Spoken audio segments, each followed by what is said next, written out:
Good afternoon, everyone. It's 12 o'clock, so we'll go ahead and get started.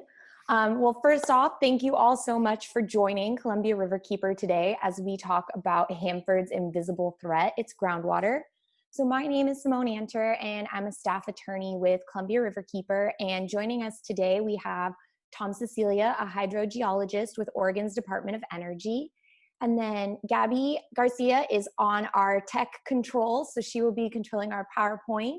If you want to go ahead and go to slide 2, Gabby. And then Tom, do you want to go ahead and introduce yourself and talk a little bit about your role at ODOE and ODOE's role with Hanford? Sure. I am the hydrogeologist at ODOE, as you mentioned. And I'm part of a team that sort of reviews all of the work that's coming out of Hanford on behalf of the state of Oregon as a stakeholder. And I handle the sort of contaminated soil and groundwater that's not directly associated with tank farms or the vitrification process. Hanford's the reason I got into the business. I was an outreach representative calling people to raise awareness about the site, and one day just decided that I could do better by, instead of calling people, I could go to school and learn how to fix the problem a little bit. So I spent 10 years designing remedial systems in New England, and I'm now working my dream job in Oregon. So. Well, it's great. We are thrilled to have you here to talk with us and answer some questions about groundwater issues at Hanford, especially since we're in the middle of a public comment period about 2 groundwater plumes at Hanford. And so for folks joining live on the webinar, make sure to use the webinar Q&A function at the bottom to submit any questions you may have, and we will try to ask those in live time. And then for folks who submitted comments or questions and comments via email, we will be asking those towards the end. So yeah, before we get into some more details about this comment period I just mentioned, Tom, I wanted to ask you a bit more generally about Hanford's groundwater. And then Gabby, if you want to go to slide 4 really quick. But Tom, could you tell us a little bit about Hanford's groundwater generally? What contaminants are present and how has this groundwater become so contaminated over time? Yeah, so during the production years, it was standard practice to dispose of liquid waste in the ground. I know I've seen a Popular Mechanics article from as recently as the 70s that said, you know, when you change your oil, you dig a pit, you fill it with gravel, and you dump it in the ground. That's just the way things were done back then. So during the production years, hundreds of billions of gallons of contaminated liquids and water were just dumped into basically big gravel line pits, cribs, and trenches, and actually raised the groundwater level by about 40 feet in places. And just that raising of the level groundwater table caused contaminants to spread rapidly in all directions. And so that was sort of the beginning of the plumes that you see on the screen there. So just a smattering of the contaminants that are present on site are listed there. There's uranium, technetium-99, tritium, iodine-129, cyanide, hexavalent chrome, strontium-90, carbon tetrachloride, which is a solvent, and nitrate. All of the really great contaminants we see in this groundwater. Could you explain a little bit? So the groundwater table, it raised so high because so much liquid was added. Is that what you're saying? Yeah. So wow, that's a lot. The rate that liquid was being added to the water to the ground was faster than it could go out sideways.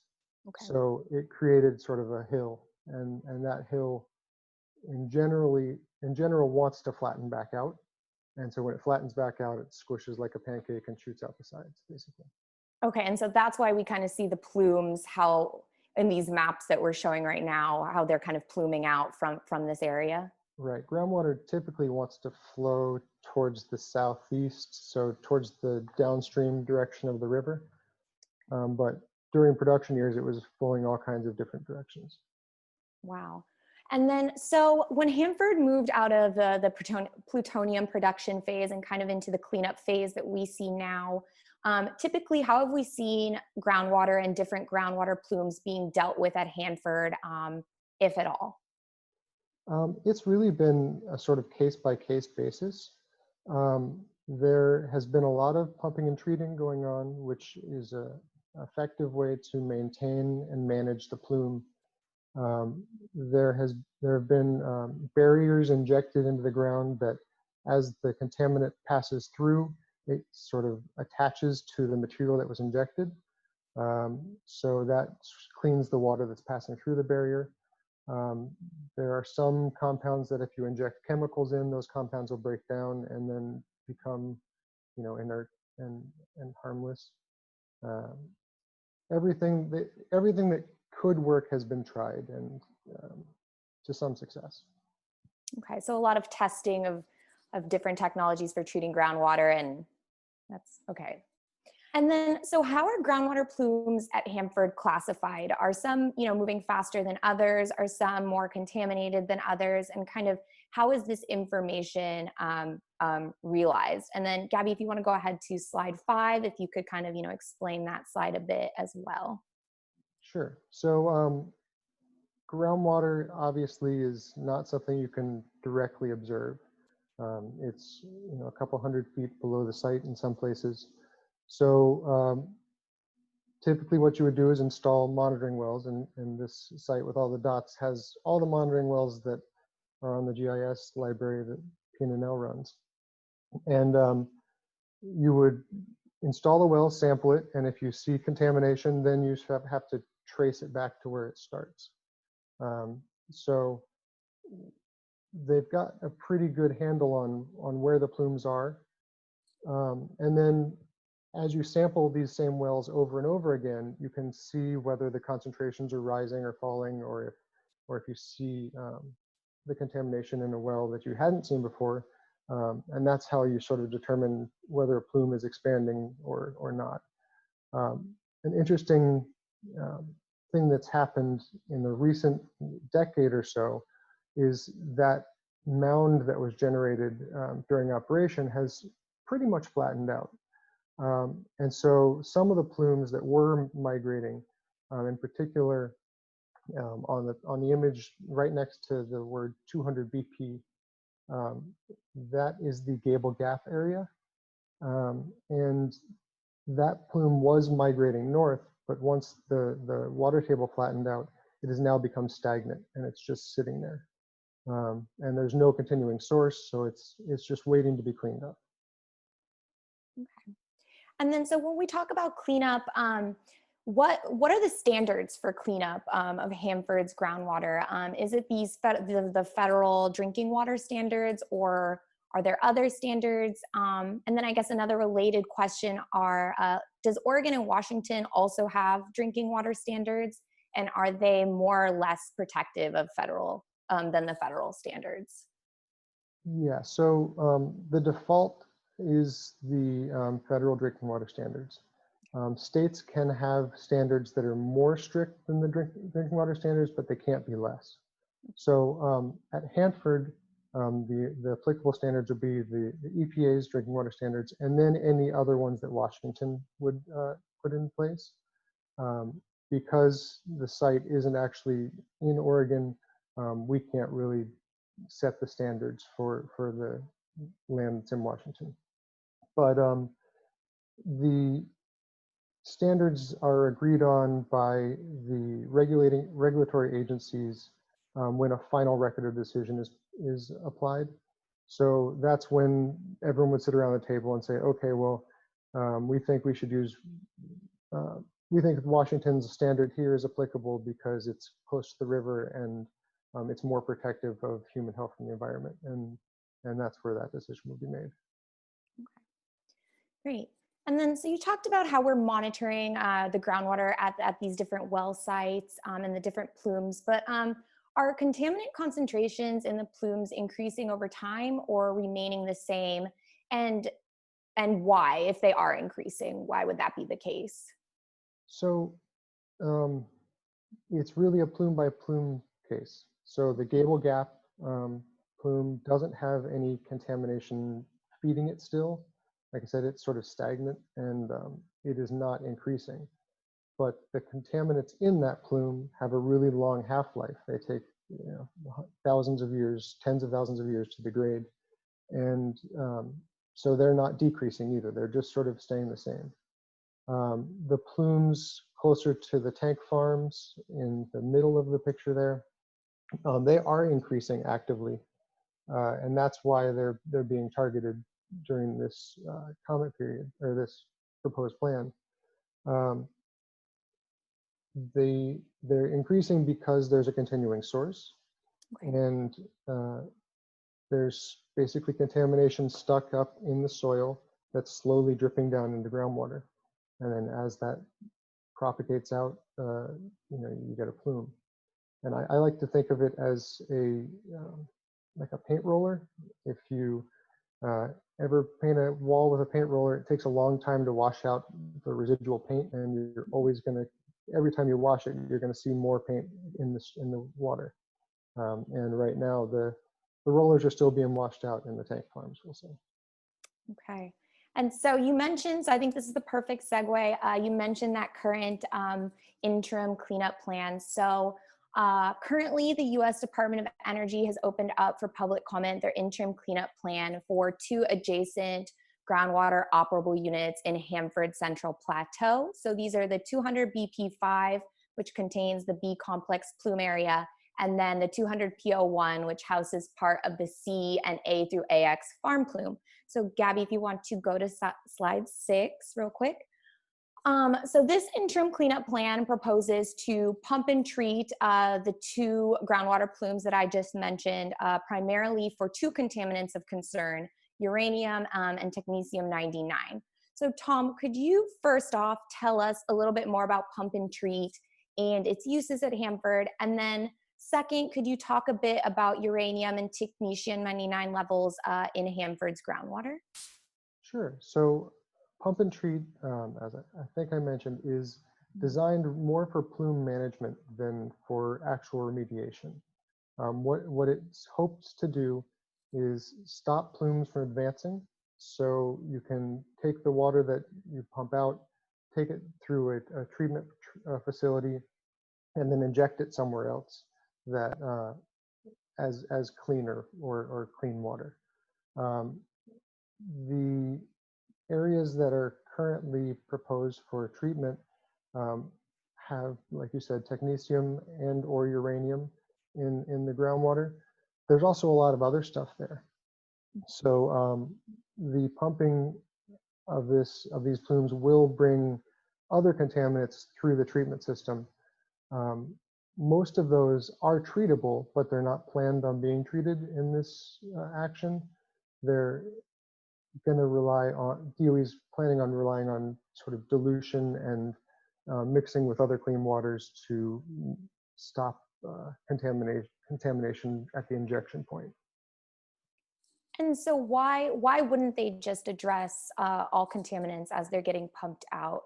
And then are there any risks in not targeting as many contaminants as possible, only focusing on the 2?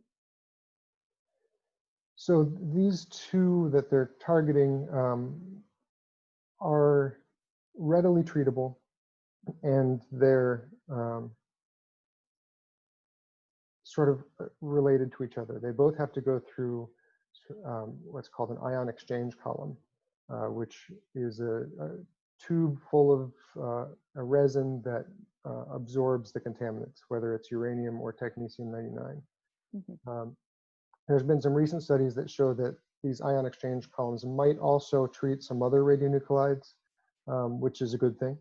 But in order to get the non-radionuclide material to the treatment center for the volatile organic compounds, the solvents, and the other metals, you'd have to go through a verification that they've been sort of decontaminated radiologically.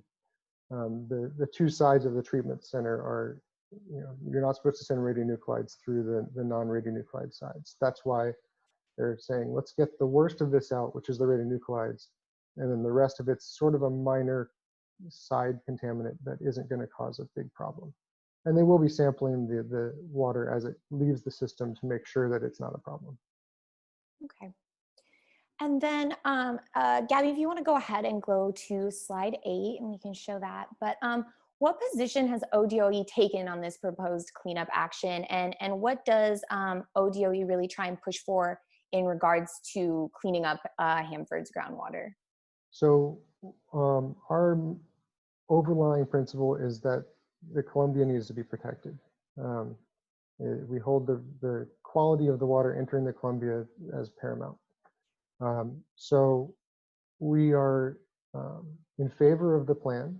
Anytime you're going to be removing contaminants from the ground is a good thing. Mm-hmm. But we also want DOE to take this opportunity to maybe do some research on whether the iodine can be treated by these columns and find some new ways to treat both the radionuclides and the contaminants that aren't radioactive in the same sort of fell swoop. We also think that the Gable Gap plume, which is not in this proposed plan, should be.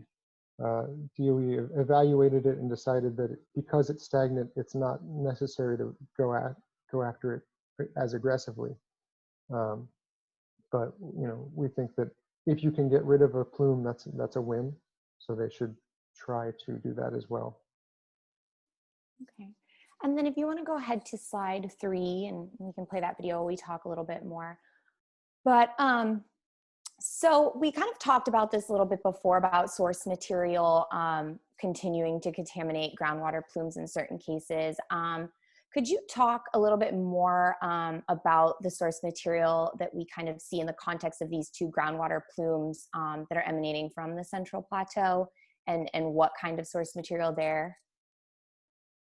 Sure.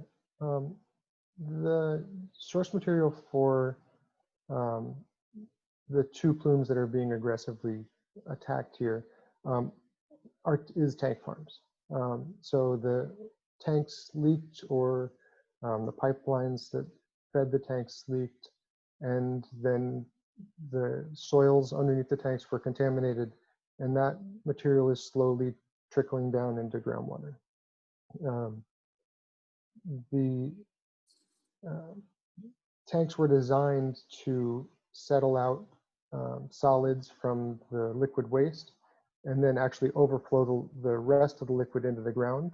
So there is a pretty substantial amount of contaminant in the soil. The current plan, once the tanks are emptied, is to put a cap over them, over the tank farms, which will stop rainwater from getting into the soil, and then sort of tries to cut off the trickle. The issue that a number of folks have raised is that the radionuclides are really long-lived and the caps are not. You can't take credit for a cap for longer than 100 years, and some of these compounds are going to be around for hundreds of thousands of years. So in your opinion, is soil remediation necessary for Hanford's groundwater to reach cleanup standards, federal drinking water standards? And if so, why are we not seeing in this interim cleanup plan also a plan to remediate the soil as well? It would seem to make sense to tackle, the source material at the same time as the groundwater. So cleaning up the soil is the only way to stop the plumes from, getting fed.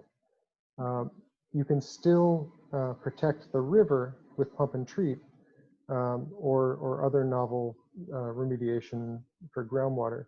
But the longer you wait to clean up the soil, the longer your pump and treat mission is going to be. So if DOE is planning on pumping and treating for hundreds of years, then they can, they don't have to necessarily worry about cleaning up the soil. But pump and treat systems only have a lifespan of about 50 years for design life. So it just means that they'd have to replace it every 50 years. The reason that I think the soil sites aren't being attacked right now is because they're still emptying the tanks. There's a lot of infrastructure and other waste sites around there that haven't been fully characterized. And it takes a long time to design a remediation strategy for sites in close proximity, because every foot you dig down, you have to dig a foot out, or else you're going to have cave-ins, and worker safety is important as well. So the way the CERCLA process is set up, the groundwater units are treated separately from the soil units. So right now we're dealing with 2 different groundwater units, and it's really relatively quick and easy to install extraction wells and stop the plume from spreading. When it comes time to a final record of decision, that's when you have to tie in the soil sites as well. Okay. And then, so for this area, this is an interim cleanup plan. So when are we expecting that final record of decision to come out for this area, or do we even know?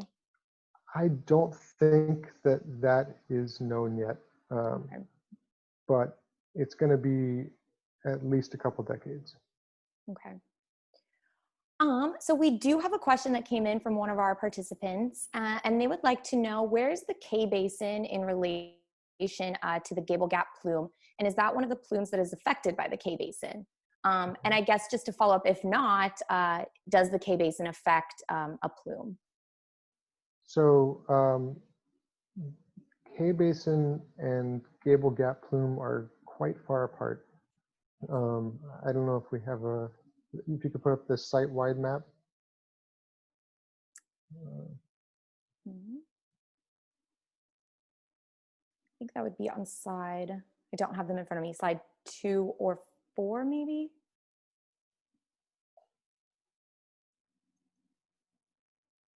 Okay. So in this picture, K Basin is off your screen to the right. And there's no real connection between the Gable Gap plume and K Basin. There is a whole nother set of pump and treat systems along the river corridor. Actually, sorry, I'm doing the math here. Okay, so yeah, there's a whole nother section of K Basin is actually up to the top of the screen there. So at one point, once the water table flattened out, that plume stopped heading north towards the river, and so it's not heading towards K Basin. But like I was saying, there are pump and treat systems all along the river corridor to stop mostly hexavalent chrome plumes from getting into the water. Hexavalent chrome is the Aaron Brockovich chemical, and it's highly toxic towards marine life and humans. So there's been some great success stopping that from hitting the river up in that area. Well, it looks like there's a lot going on below Hanford, to say the least. And I just want to remind folks on the webinar that if you do have any questions, now is a great time, to send those in, and we can ask Tom all about them if you haven't already sent those in. But we did receive a few questions via email, which I'll go ahead and just start asking you now and see if some other questions pop up as we go. So this first question, and I think this is one of the questions that we do get a lot, but how far-reaching could waste contamination from Hanford be? And related to that, how far could the groundwater plumes go? Could they ever go beyond the Hanford site boundaries, or are they, do they kind of reach a limit of how far they can go? So the groundwater plume itself, in general, is if it's left unchecked, it's going to discharge into the Columbia. During production, while there was that big mound, I've heard some reports that there were detections in some wells on the other side of the river because there was just so much force pushing the plume out that it was going past the Columbia. But in general, you can expect that the plume in groundwater won't pass the sort of confines of the Columbia River. Now, once that plume hits the Columbia, though, it becomes a surface water plume. And if the concentrations are high enough, you can detect that further downstream. With the current concentrations, though, the surface water quality has no detectable levels above standard. And I guess just going off of that, another question we have is radioactive material, or are these contaminants presently leaking into the Columbia River now? Or is there a groundwater plume that, you know, is reaching the river or is extremely close to reaching the river? And then is pump and treat really the most effective way to kind of stop the groundwater flow from reaching the river? Yes, to both.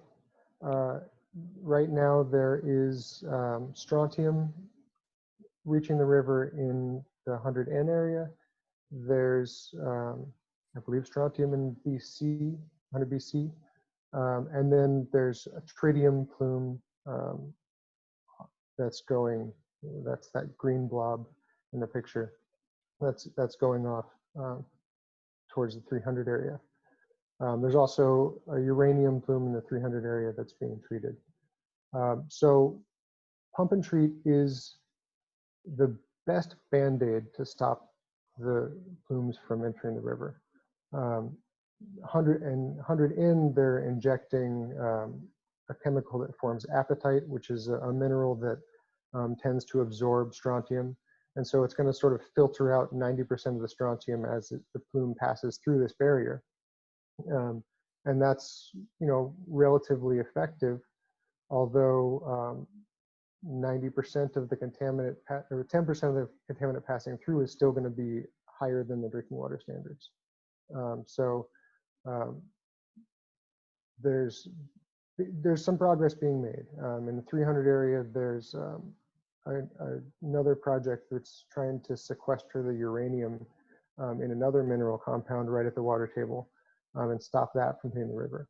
But there are still radionuclides hitting the river in relatively isolated areas and in concentrations that once they hit the river, it doesn't, you know, impact significantly the quality of the water. Okay. Sorry, we're getting a lot of questions flowing in. I guess another question we got via email was, does basalt then filter contaminants from Hanford, from the Hanford leaks? Does it help filter any of these before reaching the groundwater? That's a really good question. And most of the plumes that are looked at here are sort of shallow, unconfined aquifers, so sands and gravels.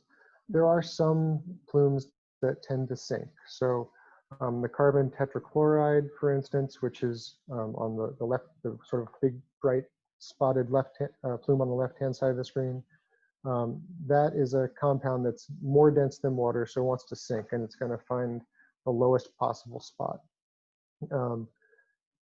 I don't think that the chemical composition of the basalt is going to stop that compound, but I'm not a geochemist, and this is sort of just an arm wave here.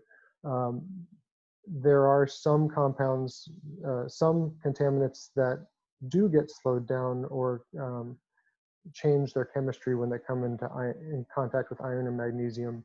And like some of the arsenic might become less mobile when it's in that type of situation. So sort of a yes and no. It's not going to stop everything, but it might slow some stuff down. Okay. And then, so another question that just came in, is there any consideration for integrating phytoremediation with more traditional groundwater treatment technologies, such as pump and treat, reactive barriers, et cetera, for long-term remediation? I think that phytoremediation has a place in the grand scheme of things, but the issue is that it's a relatively shallow technology. The deepest that sort of plant roots are going to get is 30 feet, and that's for some sagebrush. And a lot of the contaminants are 190 to 100 feet down in the soils. So there is some work being done. Oh, where is that? I think it's at N, where there was a diesel spill, and so they're doing bioremediation and sort of bubbling up air to cause microbes to grow and eat diesel fuel and break that down. So there is some type of bio/phyto remediation going on, but for the deeper contaminants, it's not necessarily going to be the most effective way. And so for folks, including myself, could you explain a little bit maybe what phytoremediation is? Yeah, so that's using plants to either uptake the contaminant with their roots, or and then remove the plant and take that to a landfill so it gets it out of the water. Okay. Or some plants will actually metabolize the contaminant and turn it into sugars. Another one that's really effective for petroleum products is mycoremediation, which is using mushroom mycelium to break down petroleum products. All valid remedial technologies, but like I said, when you're dealing with stuff that is this deep, the surface techniques are not going to be as effective on the long run. Okay. That makes sense. And then, so we have a few questions jumping back to source materials. So one of these is, when discussing the ongoing source, is it a mass stored in the soil, or is there an active source, such as tanks and or piping that is still leaking? So a little column A and a little column B. The majority of the waste sites are no longer have liquids in them, other than the tank farms. Even the pipelines probably don't have that much mobile liquid in them. But the amount of time it takes to travel hundreds of feet or 150 feet down from the bottom of the tanks to the water table, that's going to be mostly stuff that's just sort of dripping through the soil that was released years ago. Okay. And then this kind of just jumps off that question. How much contamination of groundwater comes from surface soil? Is it all of the contamination? And yeah, that's the end of the question. So there certainly were some surface spills, and a lot of the contamination in the river corridor was due to sort of overfilling of the hexavalent chrome, which was used as an anti-corrosive in the reactors. But once you get to the Central Plateau, the majority of the contamination was actually designed to be injected underground. So I wouldn't necessarily call it a surface release. The bottom of the tanks is even 40 feet below the ground. So that's a little bit deeper than a surface release. But in the grand scheme of things, it still has the same transport mechanism. Okay. And when we're talking about these tanks, I mean, we're talking about really large tanks, and you're talking, they're 40 feet deep. So these are very large sources of contamination and leaking. Yeah. Yeah. Okay. And then, so it looks like another question that just popped up. Does the groundwater treatment require additional disposal of contaminated materials, for example, hazardous carbon? So yes, the carbon that is used to treat the solvents is actually sent off-site to be regenerated. So that's sort of recycled. They send it to, I think it's New Mexico or Arizona, to a facility that takes these activated carbon canisters, takes all the carbon out, and there's a process that will take the solvent out of there again, and then they repack it and send it back. The ion exchange columns I was talking to you about, they also wear out, and eventually the resin that's in there gets taken out of the column, and then a new column is put in, and then that resin goes to Erdif, the landfill in the Central Plateau, to dispose of. And it's nice, well, I won't say it's nice because it's contaminated, but because the contaminant is bound to the resin, there's a lot less chance that it'll get reintroduced into groundwater once it goes to Erdif. Okay, great. So just a more general question we had from one of our participants. What are some immediate and then long-term dangers of this groundwater that we're seeing? So immediate risk for these particular plumes is relatively low. It's a couple miles from the river. There's no drinking water supply wells there. The thought, though, is if you can stop these plumes from expanding, you'll be able to treat them and manage them with less wells. Because as a plume expands, it expands downstream, but also side to side. It gets wider. And so as it gets wider, it's harder to contain. So with these plumes, you could get at it with 2 or 3 wells each, and you're able to do more with less. Okay. So it looks like those were all of our questions from our participants. I'll see if any pop up, but the last thing I kind of just wanted to ask you is, are there any final things you'd like to say about Hanford's groundwater? Any takeaways for our participants or future predictions about the state of groundwater at the site? I think that the pump and treat mission at Hanford has been pretty largely successful.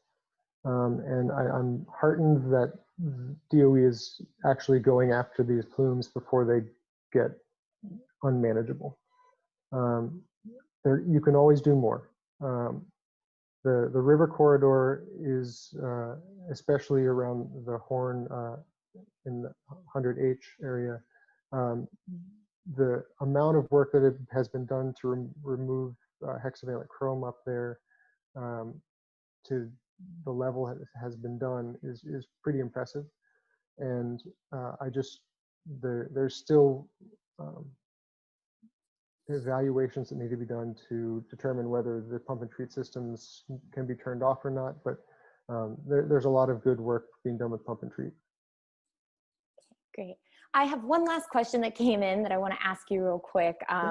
We have about 7 minutes left, but so you mentioned that there was a low risk for drinking water in your previous answer, and this individual wants to know, what about biota, fish and plants, and then river sediment, that stores the contaminants? Could you talk a little bit about that? Yeah, so with these particular plumes, by starting the pump and treat before they spread further, there's next to no risk to the river or to plants because they are, more than 150 feet down. So the goal here is to stop there from being any risk to the plants or the river. Now the plumes that are already hitting the river, that's another story, and there's a lot of debate as to whether or not the remedial systems that are in place on the river are sufficient. And the recent 100 BC record of decision, that we went on record saying that we think that there should be more groundwater pump and treat to treat the hexavalent chrome there, for instance. So, like I said, there's always more that you could do. Well, Tom, thank you so much for joining us today and sharing your expertise on Hanford's groundwater and answering all these questions in live time. Okay, and so today I just want to remind our participants is July 6th, and the current Hanford groundwater comment period is open only until July 8th. So make sure to copy and paste that link in the webinar, in the PowerPoint, to comment and really help us tell the U.S. Department of Energy to address all radioactive and toxic pollution in Hanford's groundwater before this invisible threat really reaches the Columbia River. And thank you so much for joining us and participating. Tom, thank you. Gabby, thank you for being on Tech Controls. And I hope everyone has a wonderful afternoon. Thanks. Bye.